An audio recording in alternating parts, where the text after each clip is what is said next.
Hi, my name is Madeline Baffardi. I'm a senior designer and artistic educator at Ulta Beauty, store 1103 in Poughkeepsie. Today I'm going to be doing accent highlights, a partial balayage, and a glaze on my client Sarah. Okay, so the first thing I'm going to do with Sarah is I'm going to section her out for her highlights.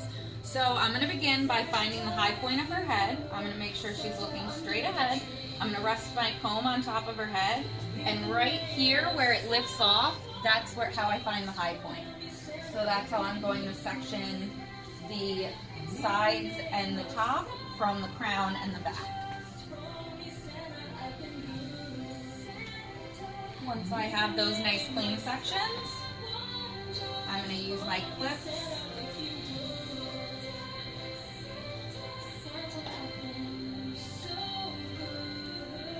and then I'm going to section this out of my way. Then I'm going to use my comb again to find her parietal ridge, and that's where that shift in head shape comes. So I'm going to use my comb again, rest it on her head. Where it rocks here, that's where I'm going to make my next section. And that's how I separate the sides from the top.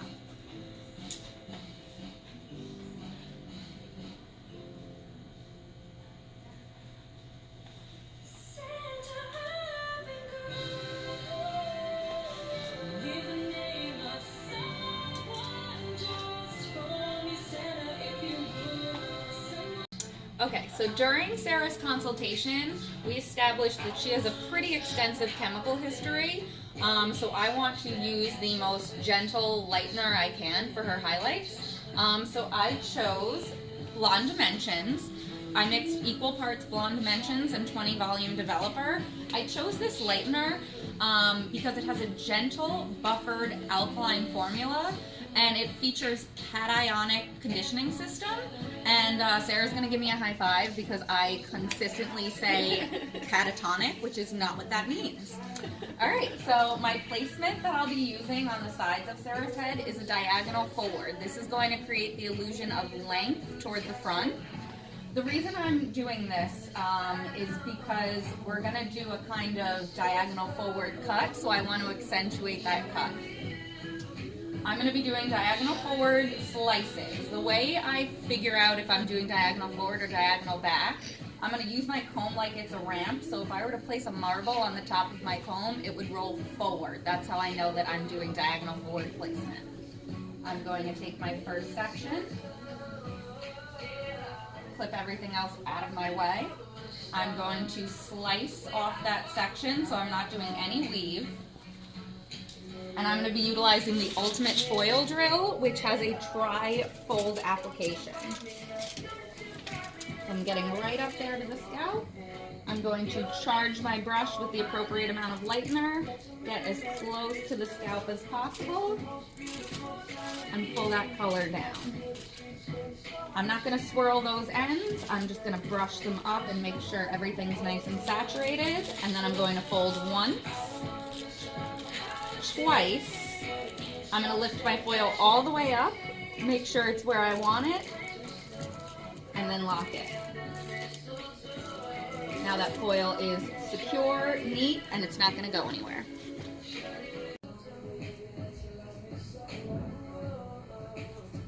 So what's so wonderful about this foiling method is if I were to get my product on there and I started to slip away from the scalp, I'm not even going to worry about it, because once I fold my foil, I'm going to meet it all the way at the sectioning point, not at the top of the foil, lift all the way up, and I can see where I've slipped away here. I'm just going to lock that down, and it's no big deal. There'll be no bleeding, no slipping, and that foil is nice and secure. Now that Sarah's foils are in place, I'm going to move on to the crown. I'm going to be doing a balayage technique.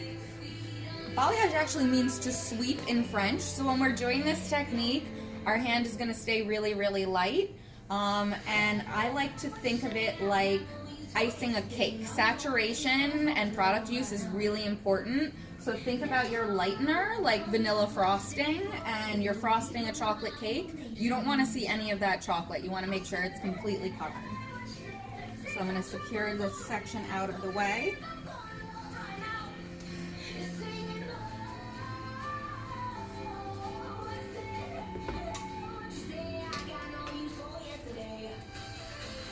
Like I said, we're doing a sweeping motion, so I'm charging the appropriate amount of product on my brush. I'm going to be coating the top and making sure that none of that is seeping through the bottom.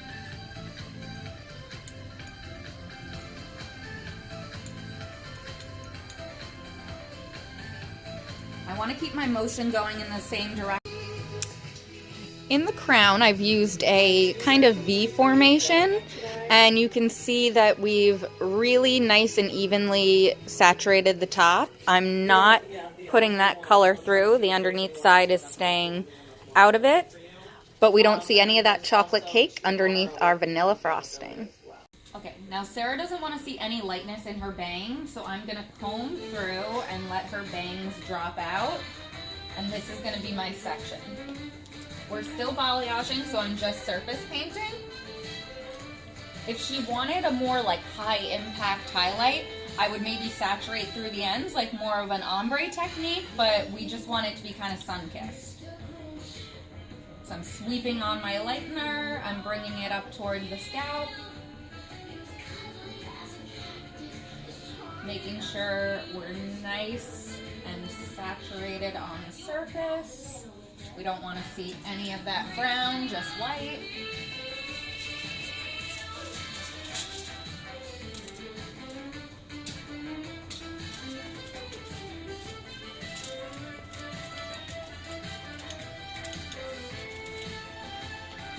And I'm using foils in my balayage technique more to just create a barrier.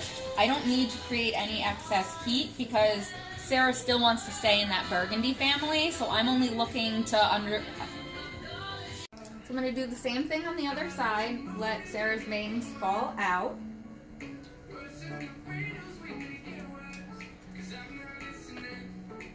Brushing on my lightener, starting in the mid-strand, working my way up.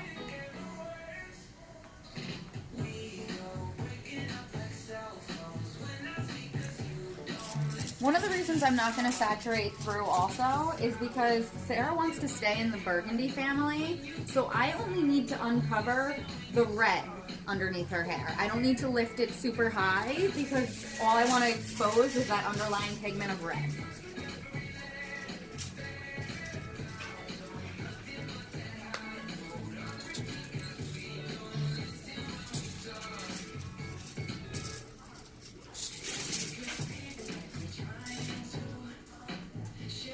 Here's my last section. I'll let Sarah's bang fall out. And I've switched to more of a kind of, as I'm moving in these front sections, I'm no longer creating V shapes because I want that lightness to be more in the front and less toward the back.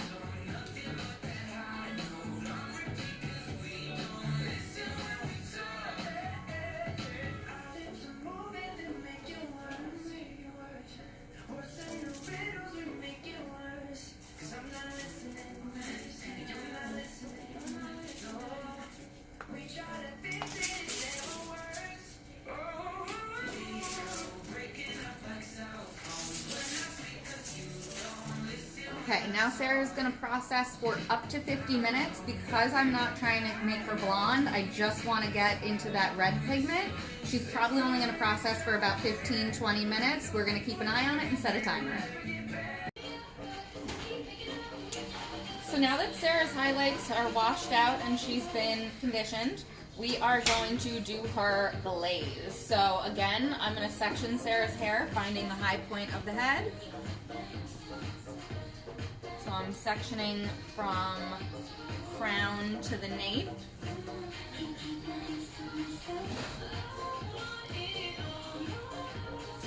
And then just behind the ear.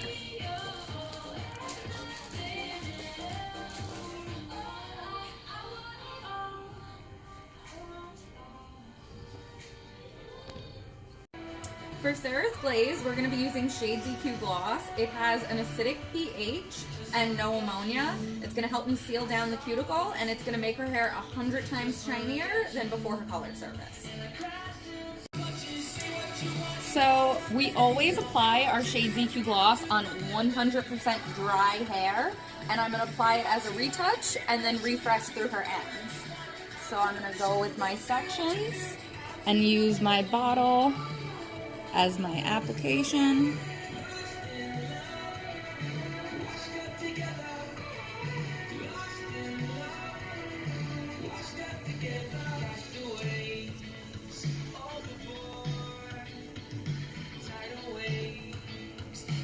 Shades EQ Gloss has a great gel-like viscosity, so it's really easy to move through the hair.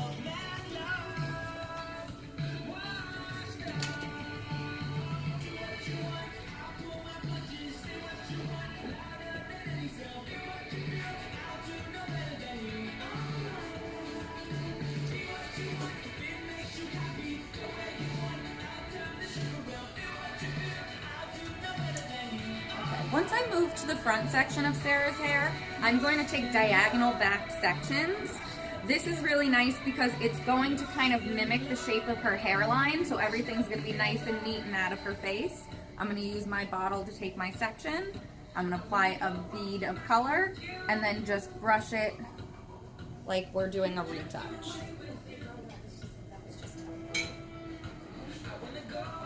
Take nice thin sections so it saturates all the way through. So we're just creating a bead of color and then brushing it through her hair. We want to apply it first to the scalp, that way we're not getting any patches. Okay, so by taking these diagonal back sections, you can see it mimicking the shape of her hairline, so everything stays nice and neat and out of her face. So I'm going to work my way down. Now when I get to this last little section, I don't want to get color all over Sarah's face, so I'm actually going to place my bead of color behind her hair, pull my section back, and push it through. You want to keep your client as neat as possible. As I say that, she has color right down here on her face. Now that Sarah's retouch is complete, we're going to go through and refresh the ends. I'm going to kind of follow the same sectioning I took before, working from the bottom up. I'm going to stand slightly behind her ear because my body position is what's going to make sure that I'm placing the hair behind her ear and I'm not laying it on her face, and I'm keeping everything nice and neat. There's two ways you can do the refresh. What I just did was putting the color on. The other way is like the squeegee method, which is actually really nice. I'm going to put a bead of color behind my fingers and just pull it down through her hair, make sure I'm saturating properly.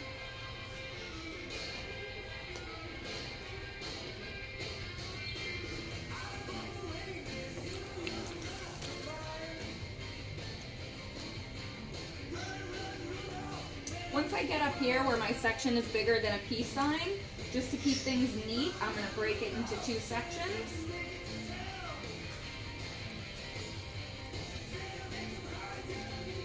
Making sure I lay it back and I'm not getting color all over the place.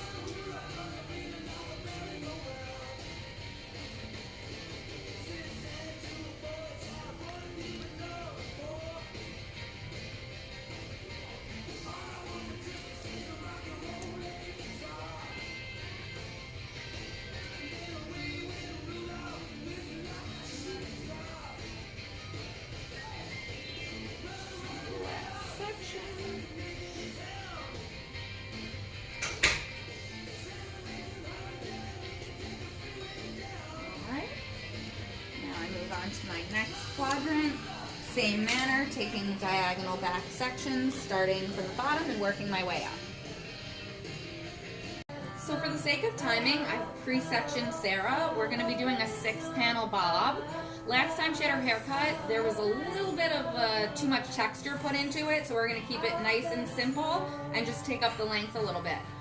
What I love so much about the 6-panel bob is it breaks down your sections vertically rather than horizontally. If you think about a straight line, it's a lot easier to create a line when you're going from point A, B, C, D, rather than just going straight across. I think we've all been there with a short haircut where it just keeps getting shorter and shorter and shorter because we can't get that line even. So breaking this down into vertical sections really helps with that.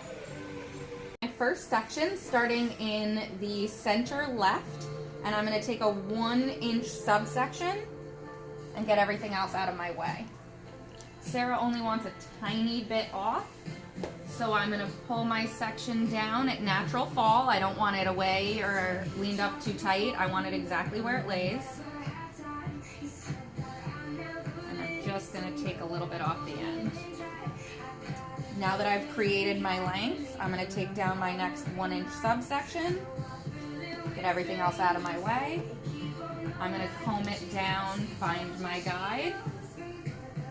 And I need my section to be thin enough that I can see my guide behind it. And then I'll continue to work up my section in the same manner. Okay, so when we get to this section behind the ear, we have to be really careful. If I take my subsection anywhere below the top of Sarah's ear, I'm running the risk of cutting a little bit of a hole there. So when we get to our back outer sections, I'm going to start above her ear. I'm going to find my guide, and I'm just going to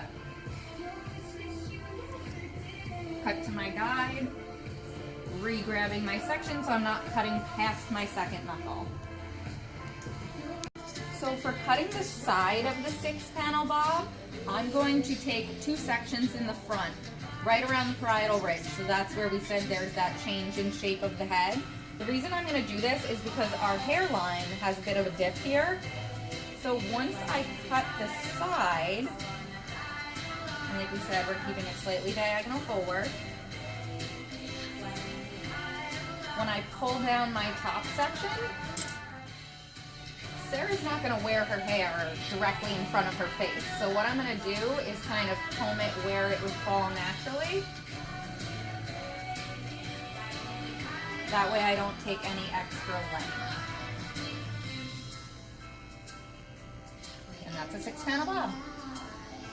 Now that Sarah's color is all done, I dried her 100% using a paddle brush just to get a nice smooth finish. And I'm going to finish the look with some curls using my Paul Mitchell flat iron.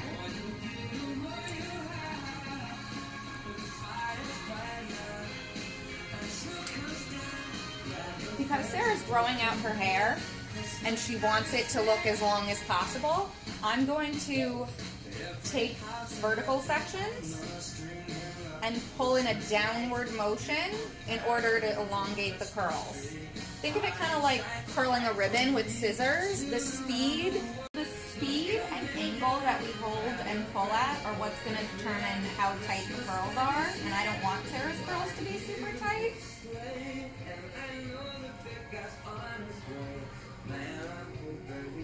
So I'm kind of taking like diagonal back sections, but holding them vertically and twisting away from the face.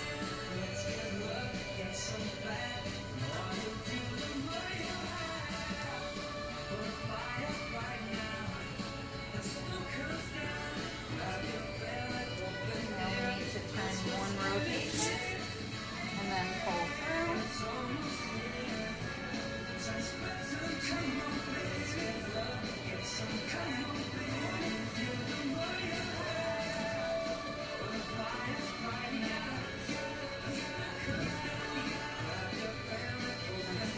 Out Sarah's bang.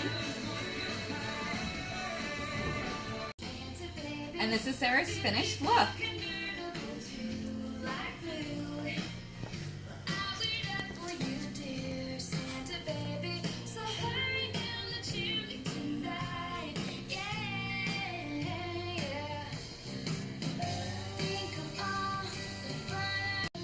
Thank you for watching my video. I look forward to hearing from you soon.